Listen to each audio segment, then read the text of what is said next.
All right, hi guys. Today I'm going to tell you guys about your virtual showcase. So we are going to be doing a quadrilateral design project. I've been doing these for a lot of years. They're pretty cool pictures. It is due by June 3rd. We need either you guys to take a picture of both your drawing and your key and upload it to Google Classroom or put it on or email it to us, or you can drop off that stuff or this stuff to the school and put it in the bin and they can scan it for us. So by June 3rd. So you want to start this project, keep it going and make sure you're doing it along with all of your regular assignments and keep track of it. The directions are right here. So basically what you're going to do is you are going to make a drawing using only quadrilaterals. So it has to be a place. So it says, imagine a blueprint. You can design a store, a room, an athletic field, a stadium, a classroom, a house, a neighborhood, etc. Be as creative as possible. So I have had students in the past do a campsite. They have done a McDonald's. So it doesn't have to be exactly one of these. We've had pet stores, we've had zoos, anything as long as it's a place. So whatever you would like to do. You must include at least one of each of the following quadrilaterals. So these are the quadrilaterals that we have: parallelogram, trapezoid, rectangle, rhombus, and square.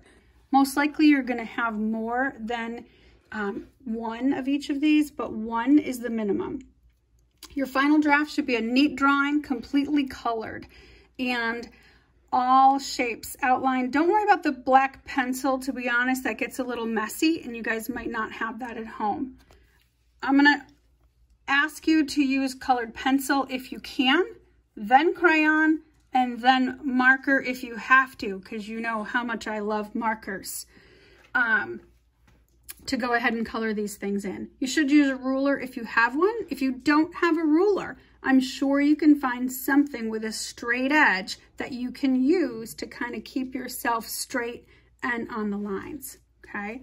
You're going to make a key on a separate piece of paper. There's one that you can print out, or you can do it on regular paper. We usually do that, but this time I included the printout thing. What you're going to do is your key is going to include the name of the quadrilaterals, a list of their attributes, so their definition or their properties, and then symbols of the shapes from your picture that fit in. I'm going to show you exactly what you would do. So it says, whatever object you use on your paper as a square should be drawn under the square's attributes along with the name of the object. If the square in your drawing is a desk, you must draw it and write desk next to it.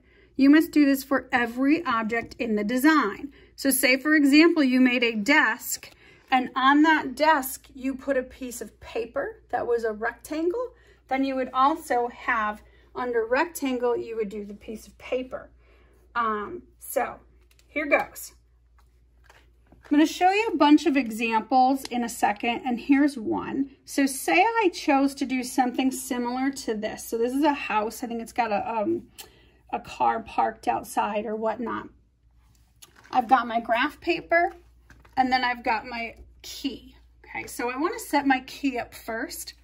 Parallelogram, right? So a parallelogram has two pairs of parallel sides, and then opposite sides are the same length.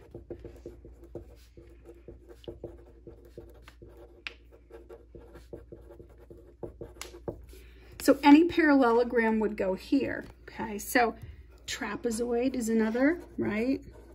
So you've got all of yours. You would have set your key up first, and you want to do your key at the same time as you're drawing your picture. All right, so trapezoid is exactly one pair of parallel lines, and that's it. Okay, so I'm going to show you, for example, once I had set this up with rectangle, rhombus, and square. I would fill in their properties. You can get that from your reference sheet.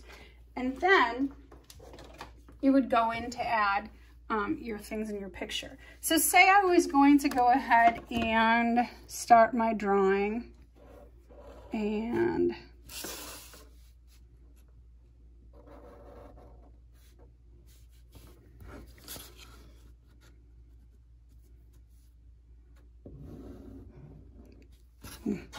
super carefully. I do want to stay on the ruler, which is, you should do this with pencil. Be able to erase if you need to lightly so you don't have a big old mess. All right, so say I make this right here. So this is going to be the roof of my house. So on here, and here I wouldn't worry about rulers because they're going to be small. Roof of house. And there's my trapezoid. Say I decide to make my trapezoid pink. The roof of my house is going to be pink.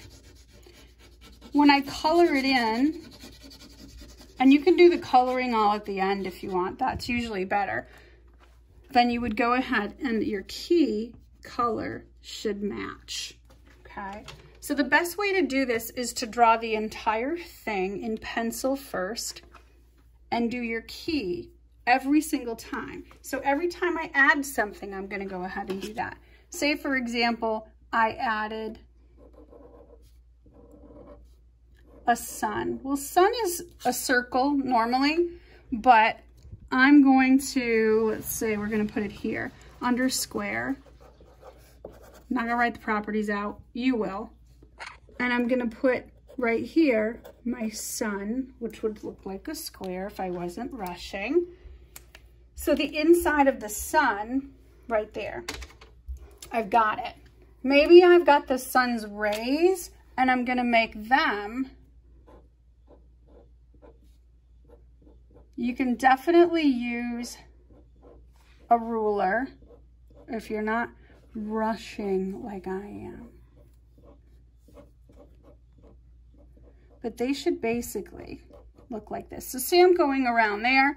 Those are rectangles, right? Properties of a rectangle, you would write that in there. You can get that from your reference sheet. You don't have to do every single one. So I have more than one here. So those are my sun's rays, right? I might have done that. So I want to draw one ray and go ahead and do that. So you have to be creative. We'll look at some of the pictures, and I've had other kids, like, you know, they've drawn birds, they've drawn rabbits, they've drawn different things. They've cars where you can't make a round wheel. So maybe your wheel is square, or maybe it's two trapezoids. One on top of another or something similar. So it's going to look boxy, but it looks really cool. All right, so I'm gonna go ahead and show you some examples. If you guys have any questions, absolutely reach out to me and I can help you out and let you know. And just be creative with all this.